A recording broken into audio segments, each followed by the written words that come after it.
Viewers, welcome back to Afshan's kitchen. उम्मीद करती हूँ सब लोग ठीक ठाक होंगे। माशाल्लाह अल्हम्दुलिल्लाह। अल्लाह पाक आपको खुश रखे, आबाद रखे, सलामत रखे और आप हमेशा हंसते रहें, मुस्कुराते रहें, खुशियाँ हासिल और तकसीम करते रहें। व्यूवर्स, आज मैं आपके साथ एक छोटी सी रेसिपी शेयर करूँगी, लेकिन ये ऐसी रेसिपी है जो हर किसी की बहुत पसंदीदा होती है और विंटर की ये ख़ास डिमांड है। एज़ यू नो कि विंटर में फ्राइड चीज़ें जितनी भी होती हैं वो बहुत अच्छी लगती हैं और बड़े मज़े से खाई जाती हैं। तो आज हम बनाएंगे अफशांस किचन में पकोड़े, और ये पकोड़े हम किस तरीके से बनाएंगे ये सारी चीज़ें मैं आपको दिखा रही हूँ और बताते हैं आपको कि इसमें कितनी क्वांटिटी हम यूज़ करेंगे। जी, तो यहाँ आप देख सकते हैं ये मेरे पास आलू हैं। ये मेरे पास 2 आलू थे जिनको मैंने इस तरह बिल्कुल बारीक बारीक काट लिया है, आप देख सकते हैं माशाल्लाह। और साथ ही साथ मेरे पास 2 अनियन थे, ये भी मैंने इस तरह बिल्कुल बारीक काट लिए हैं। और यहाँ पे ये मेरे पास 6 सब्ज़ मिर्चें थी, इनको भी मैंने बिल्कुल बारीक काट लिया है। और साथ ही साथ ये मेरे पास 1 प्याली धनिया की है, ये तकरीबन 4 टेबलस्पून धनिया है मेरे पास। इसको मैंने काट लिया है और अच्छी तरह से वॉश कर लिया है। ड्राई स्पाइसेस में मेरे पास यहाँ पे 1 टेबलस्पून सुर्ख मिर्चों का पाउडर है और ये मेरे पास ½ टीस्पून चिली फ्लेक्स हैं, नमक हस्बे जायका, और जो हल्दी है ये मेरे पास ½ टीस्पून है। और साथ ही साथ ये मेरे पास मसाला जात हैं, इसमें आप देख सकते हैं ज़ीरा है मेरे पास 1 टीस्पून, और सूखा धनिया है मेरे पास 1 टीस्पून, अनारदाना है मेरे पास 1 टीस्पून, और साथ ही साथ ये मेरे पास सूखी मेथी है, ये भी मेरे पास 1 टीस्पून है। और थोड़ा सा मैंने कलवंजी के दाने भी लिए हैं, ये माशाल्लाह से पकौड़ा में बहुत अच्छे लगते हैं और एक जायका होता है इसके साथ। और ये कप मैंने जो लिया है ये मेजरिंग कप है, और इसके साथ हम अपना बेसन डालेंगे और मिक्सिंग में आपको बताएंगे कि कितना बेसन इसके अंदर यूज़ हुआ है। चलें जी, यहाँ पे अब हम अपनी ये सारी चीज़ें मिक्स करते हैं और फिर मैं आपको साथ साथ दिखाती हूँ कि इसमें जो बेसन की क्वांटिटी है वो कितनी यूज़ हो रही है। जी, तो यहाँ पे अब हमने मिक्सिंग बॉल ले लिया है और अब हम इसमें सबसे पहले बेसन ऐड करते हैं। बिस्मिल्लाहिर्रहमानिर्रहीम। जी, तो यहाँ आप देख सकते हैं ये मैंने 1 कप भर के बेसन का शामिल किया है और ½ कप मैं और शामिल करूँगी।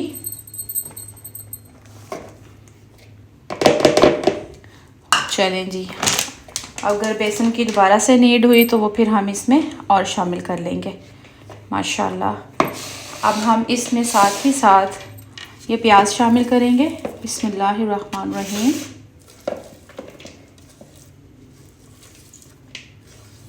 और साथ ही हम इसमें आलू शामिल कर देंगे।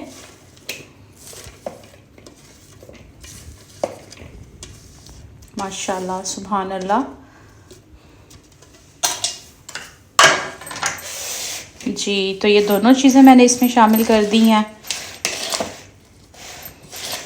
माशाल्लाह से। बेसन अभी हम ये वाला मिक्स करते हैं और फिर हम चेक कर लेते हैं कि इसमें बेसन की अगर और ज़रूरत हुई तो फिर मैं और शामिल करूँगी। और साथ ही साथ हम ये सारे ड्राई स्पाइसेस शामिल करेंगे माशाल्लाह। और साथ ही हम ये सारे मसाले शामिल करेंगे। साथ ही हम इसमें ये सब्ज़ धनिया शामिल कर देंगे माशाल्लाह से। ग्रीन चिलीज़ जो है वो मैं बाद में शामिल करती हूँ ताकि अच्छी तरह से पहले मिक्सिंग हो जाए, फिर उसके बाद हम ग्रीन चिली शामिल करते हैं माशाल्लाह। आप देख सकते हैं अभी मैंने इसके अंदर पानी नहीं डाला, मैंने प्याज और आलू बहुत अच्छे से वॉश किए हुए थे, जिसकी वजह से अभी मैंने इसमें बेसन के साथ उतनी कोई मिक्सअप किया है और मैंने पानी शामिल नहीं किया माशाल्लाह। जी, तो यहाँ आप देख सकते हैं माशाल्लाह से बेसन हमारा अच्छे से मिक्सअप हो चुका है और अमेज़ा हमारा रेडी हो चुका है।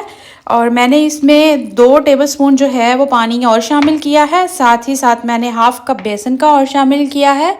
यानी 1.5 कप मैंने पहले डाला था और हाफ़ कप मैंने बाद में और शामिल किया है।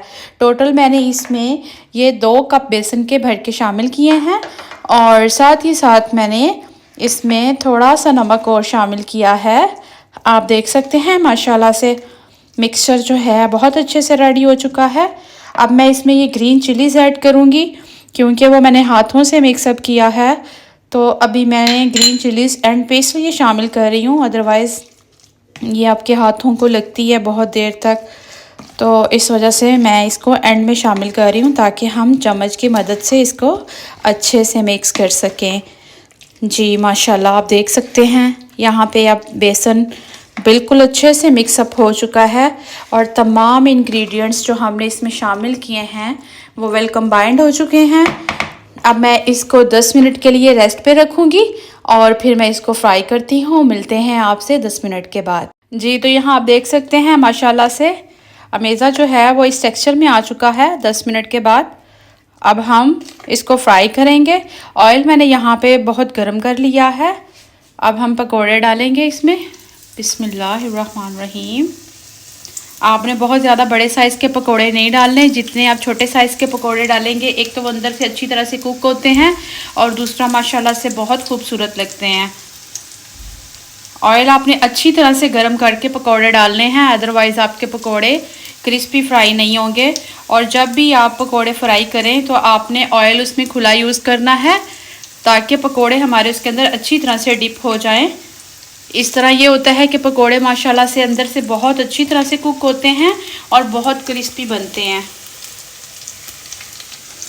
जी तो यहाँ आप देख सकते हैं 1 बैच मैंने इसमें डाल दिया है और पकोड़े हमारे माशाल्लाह से बहुत शानदार तरीके से फ्राई हो रहे हैं। और इसको मैं बिल्कुल लो टू मीडियम फ्लेम पे फ्राई कर रही हूँ ताकि पकोड़े अंदर से अच्छी तरह से कुक हो जाएं। जी तो यहाँ आप देख सकते हैं पकोड़े हमारे एक साइड से माशाल्लाह से बहुत अच्छे से कुक हो चुके हैं। मैंने इसकी साइड चेंज कर दी है। जैसे ही दूसरी साइड से ये कुक होते हैं तो मैं इसको डिश आउट कर लूँगी। माशाल्लाह सुभान अल्लाह, मेरे अल्लाह पाक की शान, रहमतें, बरकतें और नेमतें। आप देख सकते हैं यहाँ पे माशाल्लाह इसका कलर कितना खूबसूरत आया है। जी तो यहाँ आप देख सकते हैं माशाल्लाह से 1 बैच हमारा फुल कुकड हो चुका है और साथ ही साथ मैंने सेकंड बैच फ्राई के लिए डाल दिया है। जी तो यहाँ आप देख सकते हैं माशाल्लाह से पकोड़े हमारे हाफ डन हो चुके हैं। जैसे ही ये फुल कुकड होते हैं तो मैं ये सेकंड बैच भी डिश आउट करूँगी और फिर मैं आपको फाइनल लुक दिखाऊँगी। माशाल्लाह आप देख सकते हैं यहाँ पे पकोड़े हमारे ऑयल के अंदर कम्प्लीटली डिप हो चुके हैं माशाल्लाह से। ये इस तरह अगर आप खुले ऑयल में बनाएंगे तो यकीन कीजिए ये माशाल्लाह से बहुत अच्छे बनेंगे, बहुत डिलीशियस बनेंगे और ये इतने क्रिस्पी फ्राई होंगे कि आपको खाने का बहुत मज़ा आएगा। जी तो यहाँ आप देख सकते हैं माशाल्लाह से पकोड़े हमारे रेडी हो चुके हैं। सुभान अल्लाह, और कितना खूबसूरत कलर आया है इसका माशाल्लाह से। मैं इसको मिंट रायता के साथ सर्व कर रही हूँ। आप इसके साथ चाहें तो रोटी, नान, चपाती जो भी आपको पसंद हो आप उसके साथ सर्व कर सकते हैं। आप ये रेसिपी ज़रूर ट्राई कीजिए और मुझे कमेंट बॉक्स में बताइएगा कि ये आपको कैसी लगी है। और साथ ही साथ मेरे चैनल को अगर अभी तक सब्सक्राइब नहीं किया तो मेरे चैनल को सब्सक्राइब कीजिए, लाइक कीजिए और शेयर कीजिए और मुझे अपनी दुआओं में याद रखिए। इजाज़त दीजिए, मिलते हैं आपसे एक न्यू रेसिपी के साथ। अपना बहुत सारा ख्याल रखिएगा। अल्लाह हाफिज़।